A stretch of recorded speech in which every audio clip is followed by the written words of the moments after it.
The couples on 90 Day The Last Resort are working things out in their relationships. Yara and Jovi got into a major fight after Jovi blew off steam drinking with Angela. But now he apologized, and Yara said she doesn't know when she'll be ready for a second child.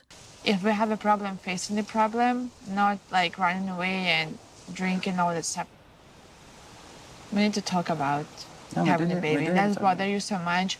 We can talk about and figure out. So when are we gonna have a baby? I say minimum when my first child will be 4 years, I will want to. Minimum, okay, so what does that mean? When it gets to that point, are you gonna say, no, let's wait till 5, let's wait till 6, let's wait till 7? I don't wanna wait until I'm 40. At that point, I wanna be, starting to enjoy you. Okay, I'm gonna tell you like this. For now, I'm gonna stay in birth control until I'm ready for a second child. So, I love you. But Joey, if you're gonna push me like that, I don't think something happen from it, okay? Yara had some realizations about what they need to focus on as a couple. And we need to learn how to deal with our issue without one of us getting drunk or threatening divorce. So at this point, I think we need to be worried about fixing our marriage, not about growing our family. The couples all headed into group therapy, and Liz said she is still upset after Ed took Angela's side last episode. After last night, Ed and I are not in a good place. We got in another argument this morning, and I'm just pissed. Angela was being really rude to me, and Ed just thinks Angela is completely in the right. If we don't learn how to fight, we don't have a chance of walking out of this retreat together. Ed seemed to not be taking things that seriously, much to Liz's chagrin. We have a guest today. This is Reba. Hi, Reba. Hello, Reba. So I am a pleasure-positive sex educator, right? And so I'm here today just to have a conversation, maybe teach you some things that you didn't know about yourself or your partner. I have a question. What's your question? Where do babies come from? We're gonna learn a lot about that today, I promise you. I promise you. That was not as funny as you think it is. I'm asking for a friend. I am not in the mood for jokes at all. Where do babies come from? They had a counseling session based around intimacy, and Asuelu had some questions. Lubricants? Can you use your own spit? Oh, no. Vaginas have very sensitive pH balances. And you can make it smell terrible. So if you put your spit into your partner's vagina, it can change the pH level that your partner has, and it can cause problems. So I have to use her spit then? Or I need to understand. There was no. Lubricant. Lubricant. Okay. Yeah. The couples were asked to rate sex with their partners and explain the rating, and Kalani declined to rate Asuelu. I would say 10. 10? Yeah. What about you, Kalani? I would feel more comfortable declining. Okay. Thank you for sharing. I'm declining to rate my sex life just because I don't think it's really appropriate. After Asuelu cheated on me and I did what I did, we haven't been physically intimate in any kind of way. Anytime I think about him having sex, I don't think about him having sex with me, I think about him with other people. So immediately I'm like, ugh. As for Jovi and Yara, they said things have changed since they had their baby. When we first got together, we had a lot of sex, and that's kind of faded away. We have a small child. It's not because of the child, And it's because... for her, she wants, before we have sex, something romantic or something special. Yeah, because it's not enjoyable. I don't want to do this. I need to be prepared mentally. Yeah. But I don't think I should have to go out of my way specifically to do something nice for you to have sex, like to just...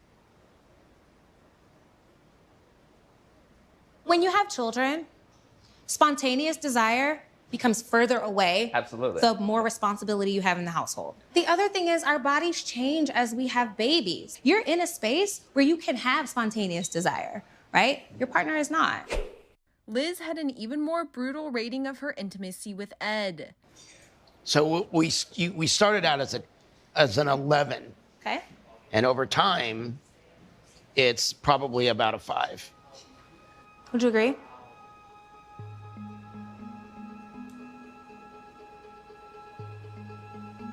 It was really great, and then now it's I'm not someone to just like stop and give you like 5 or 10 minutes to catch your breath and then like get back into it. Poor Ed. Well, I can promise you one thing. We've definitely got better sex life than anybody else in the room.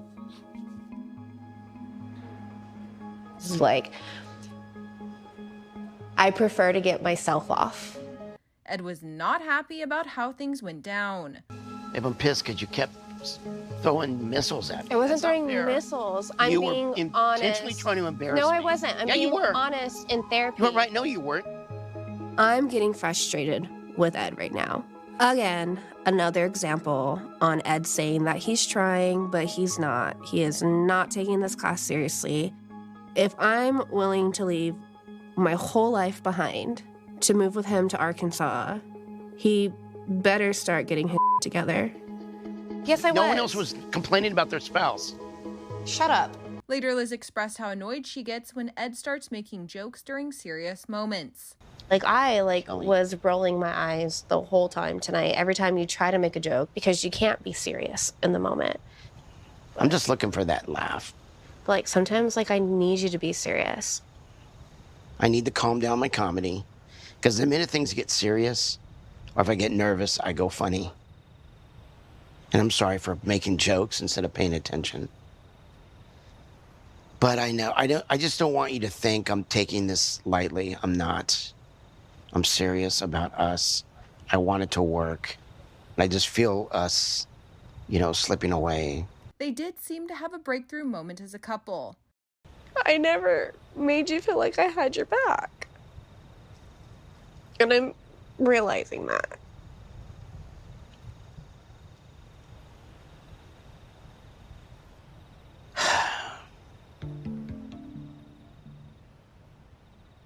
I definitely know where Liz is coming from, and I respect that, and I need to work on that. And that will also make it easier for Liz to have my back, which is what I really want. This conversation is definitely long overdue, and so maybe this therapy is actually working.